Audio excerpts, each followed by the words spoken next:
का हर देश ये चाहता है कि रूस और यूक्रेन के बीच चल रही जंग खत्म हो जाए। यूक्रेन में रूस का सैन्य अभियान खत्म करने के लिए पुतिन पर हर तरह से दबाव बनाया जा रहा है, लेकिन इसके बाद भी पुतिन अपनी जिद पर अड़े हैं और वो यूक्रेन को घुटनों पर लाने के लिए परमाणु हमले तक की धमकी दे रहे हैं। वहीं पुतिन की इन धमकियों के बाद भी यूक्रेन सीना तान कर खड़ा है। इस बीच यूक्रेन का आरोप है कि रूसी सेना ने पत्रकारों को निशाना बनाकर बमबारी की, जिसमें एक विदेशी पत्रकार बुरी तरह घायल हो गया। हालांकि इस बात की जानकारी नहीं मिली कि पुतिन की सेना ने यह हमला किस इलाके में किया। लेकिन इस हमले का एक वीडियो सामने आया जिसमें एक सड़क के किनारे यूक्रेन के 2 सैनिक हथियारों के साथ खड़े दिखाई दिए। उनके पीछे 2 गाड़ियां भी नजर आईं, जबकि सड़क के दूसरी तरफ युद्ध की कवरेज कर रहे 2 पत्रकार अपने साथियों के साथ खड़े दिखे। इनमें एक विदेशी था जबकि दूसरा यूक्रेन का पत्रकार था। तभी वहां एक बम गिरा जिसने आसपास के इलाके को थर्रा दिया। धमाके की वजह से दोनों पत्रकार सड़क के किनारे गिर गए, जबकि उनके साथी जान बचाने के लिए वहां से थोड़ी दूरी पर छिप गए। धमाका इतना ताकतवर था कि उसकी चपेट में आने से विदेशी पत्रकार बुरी तरह घायल हो गया और वो दर्द से कराहने लगा। इस बीच यूक्रेन का एक सैनिक दौड़ते हुए उसकी मदद के लिए वहां पहुंच गया। उसने घायल पत्रकार की चोट को किसी चीज से कसकर बांधने की बात कही ताकि खून को रोका जा सके। इसके बाद उस पत्रकार के साथियों ने मिलकर उसकी चोट पर एक बेल्ट बांध दी। यूक्रेन का आरोप है कि पत्रकारों को निशाना बनाने के लिए रूसी सेना ने यह हमला किया, जिसमें एक विदेशी पत्रकार के साथ उसका एक सैनिक भी घायल हो गया और दोनों की हालत नाजुक बनी हुई है। उधर अमेरिका ने यूक्रेन को लंबी दूरी तक मार करने वाले रॉकेट देने से साफ इनकार कर दिया। यूक्रेन ने रूसी हमलों का जवाब देने के लिए अमेरिका समेत कई देशों से इस तरह के हथियारों की मांग की थी, ताकि वो अलग अलग शहरों में जारी जंग में पुतिन की सेना पर जोरदार पलटवार कर सके। क्योंकि जंग की शुरुआत से ही रूसी सेना उन घातक हथियारों का इस्तेमाल करती आ रही है जिनकी मारक क्षमता काफी ज्यादा है, यानी वैसी मिसाइलें और रॉकेट जिनके जरिए कई किलोमीटर दूर से ही दुश्मन पर निशाना साधा जा सकता है। यही वजह है कि यूक्रेन को कई इलाकों में भारी नुकसान उठाना पड़ा, जिसके बाद से ही ज़ेलेंस्की ने पश्चिमी देशों और खासकर अमेरिका से लंबी दूरी तक वार करने वाले रॉकेट की मांग की थी। लेकिन अमेरिकी राष्ट्रपति बाइडेन ने उनकी इस मांग को ठुकरा दिया।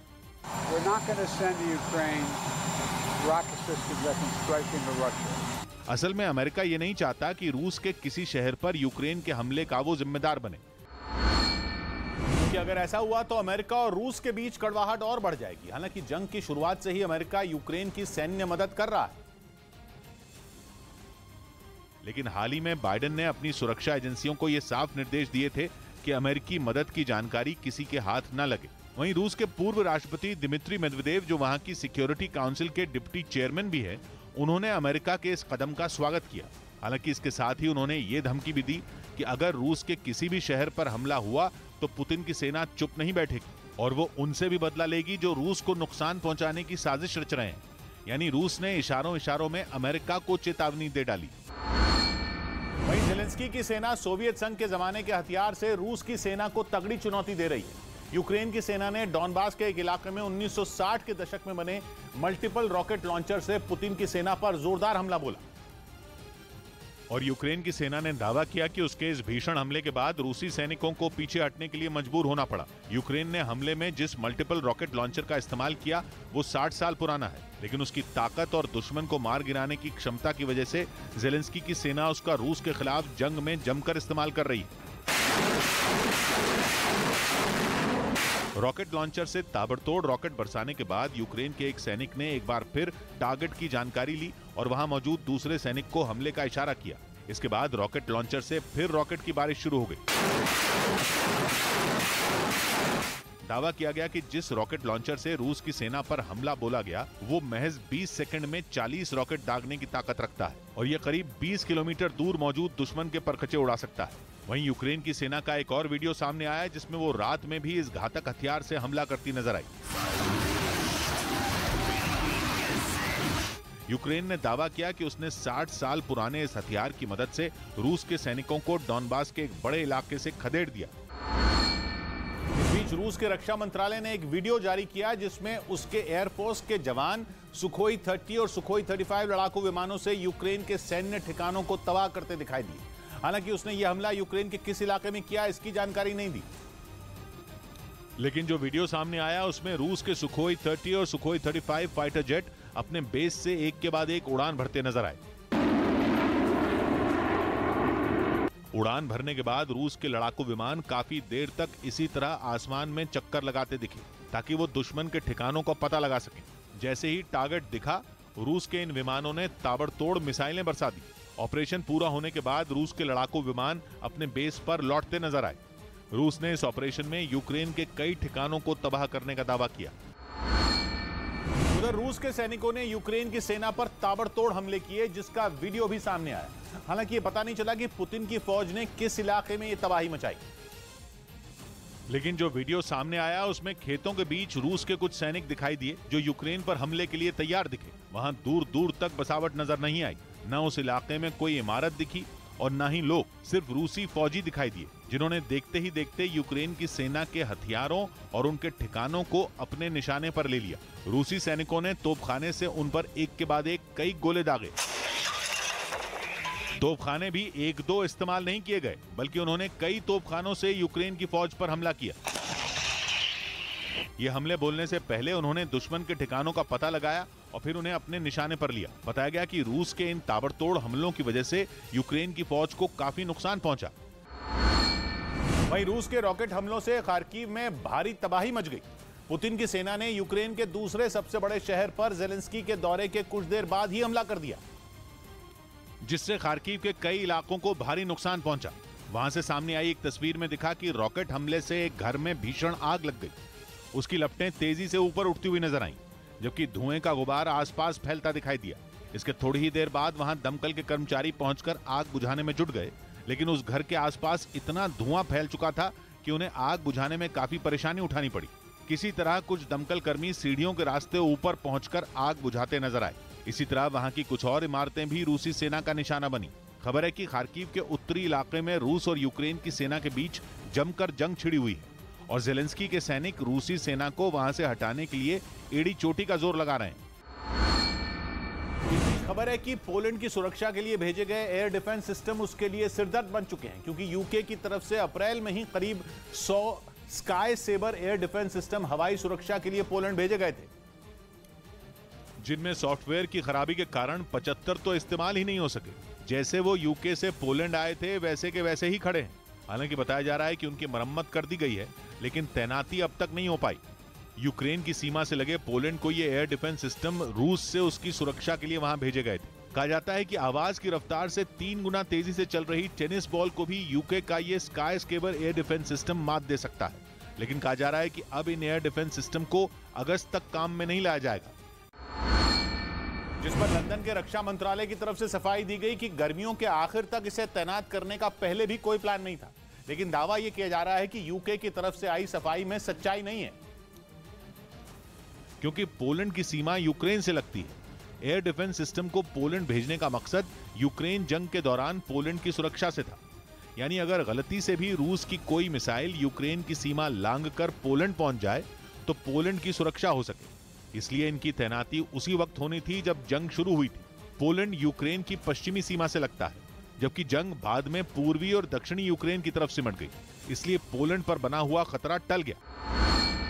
बीच रूस के राष्ट्रपति व्लादिमीर पुतिन ने राजधानी मॉस्को में यूक्रेन पर अगले हमले की रणनीति बनाने से पहले अपनी सेना के ऑपरेशन का एक वीडियो देखा। वो वहां सुरक्षा परिषद के सदस्यों की बैठक ले रहे थे, जहां जंग में अगला कदम उठाने से पहले उन्होंने अपने भरोसेमंद अधिकारियों के साथ चर्चा की। इस दौरान पुतिन को सबसे पहले रूस की नाक में दम करने वाली यूक्रेन की होवित्जर को तबाह करने का एक वीडियो दिखाया गया। वीडियो में यूक्रेन के एक जंगी ठिकाने पर रूस का एक फाइटर जेट मिसाइल बरसाता नजर आया, जिसके बाद राष्ट्रपति पुतिन ने जंग में यूक्रेन को घुटनों पर लाने के लिए रणनीति बनाई। बताया गया कि इस बैठक में रूस की रक्षा और विदेश नीति पर अहम बातचीत हुई। उधर रूस के सांसद और पुतिन के करीबी ओलेग मोरोजोव ने एक ऐसा बयान दिया जिसने पूरी दुनिया में खलबली मचा दी। उन्होंने रूस की सरकारी मीडिया पर एक कार्यक्रम के दौरान नेटो के अधिकारियों को अगवा कर लेने की बात कही। और उस टीवी शो का एक वीडियो भी सामने आया जिसमें ओलेग मोरोजोव ये बयान देते दिखाई दिए। उन्होंने खुलकर ये बात कही कि नेटो के उन अधिकारियों को अगवा कर लेना चाहिए जो यूक्रेन के राष्ट्रपति जेलेंस्की से मिलने कीव जाएं। पुतिन के करीबी सांसद ओलेग मोरोजोव ने बिना लाग लपेट दुनिया के सामने जो बात रखी, उसने ये बता दिया कि यूक्रेन की मदद करने वाले नेटो के अधिकारियों पर बड़ा खतरा मंडरा रहा है और ये खतरा है उन्हें अगवा कर लिए जाने का, जिसका प्लान खुद रूस के एक सांसद बाकायदा एक टीवी शो में बता रहे हैं। हालांकि उनकी बात सुनकर शो में मौजूद दूसरे लोग चौंक गए, लेकिन ओलेग मोरोजोव बड़ी ही तसल्ली से ये बताने में जुटे रहे कि आने वाले दिनों में नेटो से निपटने का रूस का प्लान क्या है। ओलेग मोरोजोव ने तो शो में ये भी साफ कर दिया कि नेटो के अधिकारियों को अगवा करने के बाद उनके साथ करना क्या है। और उन्होंने बताया कि एक बार नेटो के अधिकारी मॉस्को ले जाए गए तो फिर ये जानना आसान हो जाएगा कि यूक्रेन की जंग को लेकर उनका प्लान क्या है और रूस के खिलाफ वो आगे क्या कदम उठाने वाले। क्योंकि ये नेटो देशों की मदद ही है जिसने युद्ध में रूस की नाक में दम कर दिया है। 3 महीने से ज्यादा वक्त से यूक्रेन की सेना चट्टान की तरह रूसी सेना के सामने खड़ी है। रूस के घातक से घातक हथियारों का भी जवाब जेलेंस्की की सेना के पास है, और ऐसा इसलिए क्योंकि नेटो देशों से मिले हथियारों के दम पर यूक्रेन के सैनिक रूसी सेना को जोरदार जवाब दे रहे हैं।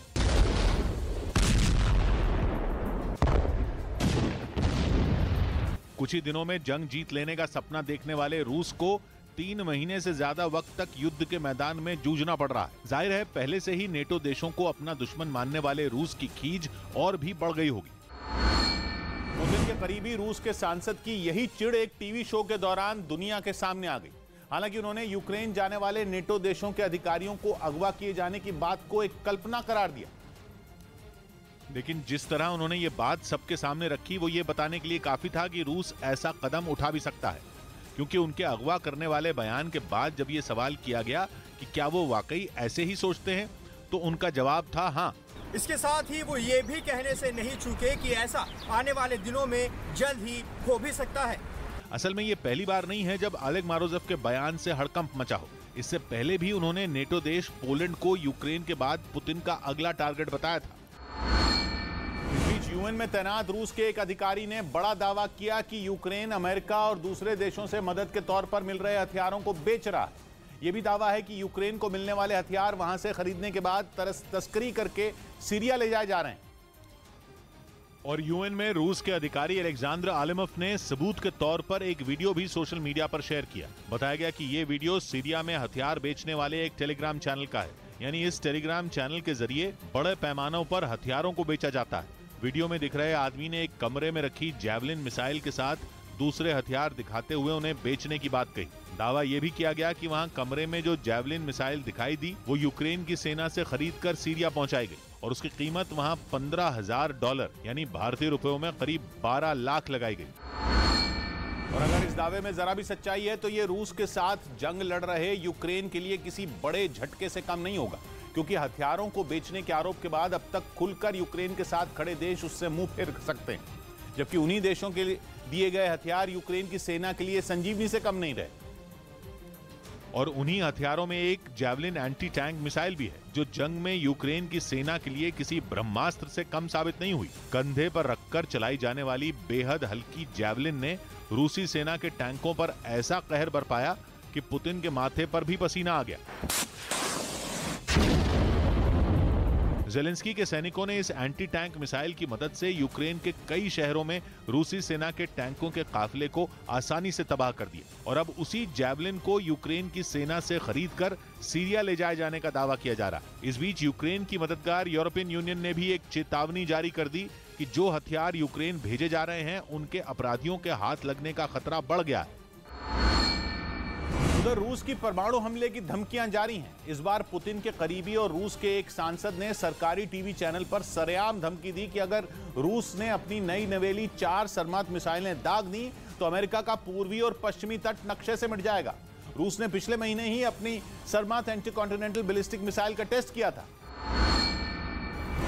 जिसके बाद रूस के सांसद एलेक्सेई ज़िरोफिलोव ने टीवी डिबेट में उसी सरमत मिसाइल का जिक्र छेड़ दिया जिसे अमेरिका सेटन यानी शैतान कहता है। रूस के सांसद ने कहा कि अमेरिका को तबाह करने के लिए रूस को सिर्फ 4 सरमत मिसाइलें चाहिए होंगी, 2 उसके पूर्वी तट को मिटाने के लिए और 2 उसके पश्चिमी तट को खत्म करने के लिए। Уничтожение всего восточного побережья Соединенных Штатов нужно 2 ракеты «Сармат». 2.